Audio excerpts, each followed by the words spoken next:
Halo anak-anak, apa kabar kalian semua? Assalamualaikum warahmatullahi wabarakatuh. Semoga semua dalam kondisi sehat walafiat ya.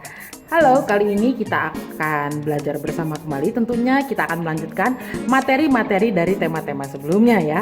Mari kita belajar.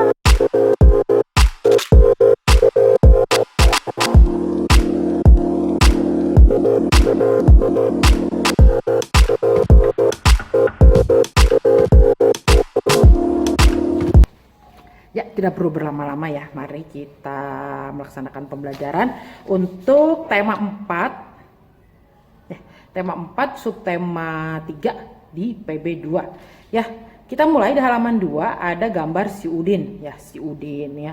Udin gemar membaca. Udin memiliki banyak buku cerita rakyat. Ada cerita Lutung Kasarung, Bawang Merah dan Bawang Putih, Keong Mas, dan masih banyak lagi cerita rakyat lainnya. Udin jadi mengetahui beberapa cerita rakyat dari berbagai daerah ya. Dari kegemaran Udin dalam membaca buku, jadi dia tahu banyak cerita ya, cerita-cerita rakyat daerah. Lalu ada Ayo menulis ya. Sore hari Edo bermain ke rumah Udin. Edo melihat banyak buku cerita di rumah Udin. Edo bermaksud meminjam satu buku cerita yang berjudul Kancil dan Siput ya. Udin pun meminjami buku ceritanya kepada Edo. Edo bergegas pulang setelah Udin meminjaminya buku. Tidak lupa Edo mengucapkan terima kasih dan berpamitan sebelum meninggalkan rumah Udin. Sikap baik apakah yang perlu kamu teladani dari diri Udin? Sikap baik apa pula yang perlu kamu teladani dari Edo? Mengapa kamu harus meneladan sikap baik dari Udin dan Edo? Tuliskan jawabanmu pada kolom berikut. Pertama ya, sikap baik Udin yang perlu diteladan adalah gemar membaca dan mau berbagi. Dia senang baca kan, senang baca buku daerah, dan dia mau berbagi bukunya bersama temannya yaitu Edo. Dia mau meminjaminya. Lalu sikap baik Edo yang perlu diteladani adalah Edo juga gemar membaca ya, dan dia sopan santun terhadap Udin karena dia izin dulu ketika mau pinjam, lalu bersikap sopan santun ketika mau pulang. Yang ketiga, alasan meneladan sikap Udin dan Edo karena apa? Yang mereka lakukan adalah hal positif dan patut ditiru, misalnya seperti kerukunan, sopan santun, dan sikap-sikap baik lainnya. Jadi perlu kamu turut ya. Lalu di halaman 102 ada sebuah cerita. Kita mendongeng dulu nih tentang Siput dan Kancil ya. Oke, mari kita baca bersama-sama ya. Alkisah diceritakan bahwa Raja Siput mengetahui akan kedatangan makhluk paling cerdik, yaitu si Kancil di perkampungannya. Raja Siput mengumpulkan warganya untuk bersiap-siap menghadapi kecerdikan si Kancil. Saat si Kancil datang, Raja Siput menyambutnya dengan kepongahan dan kesombongannya. Si Kancil bercerita tentang kecerdikannya yang berhasil mengelabui harimau dan manusia. Siput yang mendengarkan kesombongan si Kancil merasa geram, ingin segera menguji kecerdikan si Kancil. Setelah mendengarkan cerita kecerdikan si Kancil, Raja Siput Raja Siput menyampaikan maksudnya ingin menguji kecerdikan si Kancil dengan menantangnya berlomba lari sampai ke hulu sungai ya. Sebelumnya Raja Siput sudah memerintahkan bawahannya siap berbaris sepanjang sungai hingga ke hulu. Mereka sepakat bahwa jika Kancil yang berencana lari di daratan memanggil Siput, maka Siput yang ada di depan Kancil menjawab katanya sih begitu ya. Kesepakatan antara Raja Siput dan Kancil pun dibuat. Mereka sepakat berlomba lari ke hulu sungai. Kancil berlari lewat daratan. Ya. Raja Siput lari di lumpur sungai. Tepat pada waktunya datanglah si Kancil. Dia menuntut agar perlombaan segera dimulai.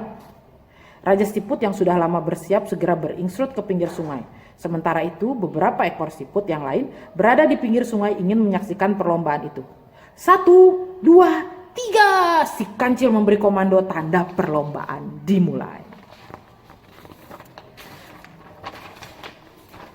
Dengan sigap, Kancil melompat, berlari sekencang-kencangnya.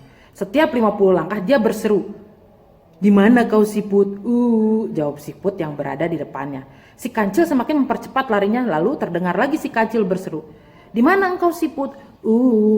Kembali terdengar jawaban Siput telah berada di depannya. Si Kancil menjadi marah dan kian memperkuat larinya. Setiap kali dia berseru, selalu dijawab oleh Siput yang telah berada di depannya. Demikian seterusnya.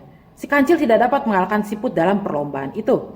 Dia tidak dapat menerka taktik yang dipakai oleh Raja Siput dan anak buahnya. Akhirnya dia merasa kelelahan.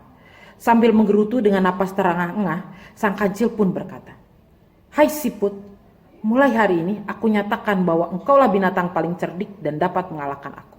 Selamat tinggal. Setelah itu sang kancil pun melompat dan lari menghilang dari perkampungan siput. Sekarang tinggallah siput-siput itu bergembira ria. Mereka yang telah bekerja keras bergotong royong serta dapat membina persatuan dan kesatuan. Nah, di halaman selanjutnya, di halaman 104, ada ayo berlatih. Berdasarkan cerita bergambar di atas, siapakah yang memiliki sikap sombong dan pongah?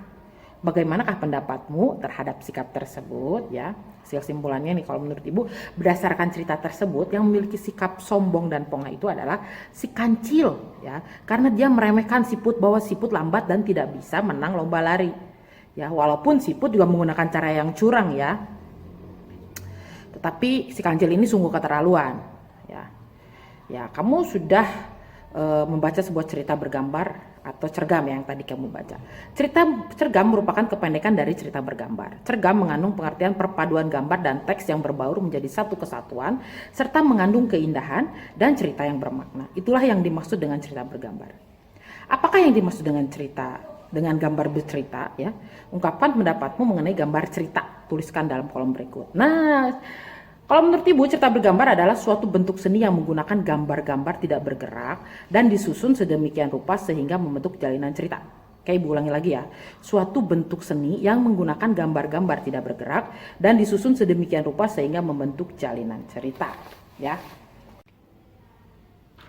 Ada beberapa langkah yang harus kamu perhatikan dalam membuat gambar cerita. Beberapa langkah yang dimaksud adalah sebagai berikut. Yang pertama adalah menentukan ide, gagasan, tema yang akan dibuat. Ya, yang kedua, tentukan karakter tokoh utamanya dan karakter dari tokoh pembantunya yang ada dalam cerita. Yang ketiga, buat alur cerita sederhana secara garis besar yang menggambarkan isi cerita, kemudian masing-masing bisa dikembangkan. Yang keempat, mulai menggambar sesuai alur cerita yang telah dibuat. Ya. Oke, di ayo berkreasi, Ibu akan skip ya karena di sini membuat gambar cerita. Ya, silahkan nanti kalian buat berdasarkan perintah dari Bapak dan Ibu guru kalian. Lalu Ibu akan langsung lanjut ke halaman 105. Di sini ada ayo menulis ya. Organ peredaran darah pada hewan berbeda-beda. Coba kamu cari informasi mengenai organ peredaran darah hewan dan cara memeliharanya. Tuliskan hasilnya dalam bentuk tabel seperti berikutnya. Ada tabel, kalian silahkan tulis dalam tabel berikut. Ini menurut Ibu ya, jawabannya yang pertama burung. Burung itu organ peredaran darahnya jantung dan pembuluh darah. Gangguan organ peredaran darah pada burung yaitu avitaminosis, perisis, dan hemoragi ya. Koreksi ya kalau Ibu salah. Lalu cara memelihara organ kesehatan peredaran darahnya itu memberikan asupan vitamin dan mineral yang sesuai dengan kebutuhan ya burung tersebut. Jadi kalau kamu punya burung, kamu berikan asupan-asupan vitamin yang bagus. Lalu yang kedua ada binatang kucing. Kucing itu organ peredaran darahnya sama ya, jantung dan pembuluh darah. Gangguan pada organ peredaran darah itu kolesterol ya. Kenapa kolesterol? Karena kan makanan kucing itu kan seperti dari ikan, daging, dia tidak makan sayur ya. Cara memelihara organ kesehatan peredaran darahnya itu memberikan vaksin dan memberi vitamin serta makan makanan sehat. Yang ketiga yaitu ikan. Organ peredaran darahnya sama jantung dan pembuluh darah. Gangguan pada organ peredaran darahnya itu amoebiasis. Cara memeliharanya memberi makanan yang sehat untuk ikan ya. Ibu nggak tahu apakah ada vaksin untuk ikan atau tidak ya. Mungkin nanti lebih jelasnya kalian bisa searching di bawah Google dan tanya-tanya sama dokter hewan biasanya. Oke, cukup sekian untuk video pembelajaran PB3 ya, PB3. PB3, PB2 nih. Oh, PB2 dari subtema 3 kembali. PB2 subtema 3 di tema 4 ini. Oke, semoga video ini bisa membantu kalian dalam belajar. Terus terapkan pola hidup bersih dan sehat. Semoga semua dalam kondisi sehat terus ya. Tetap jaga jarak, menggunakan masker dan makan makanan. Oke, see you on the next vlog. Bye bye. Assalamualaikum.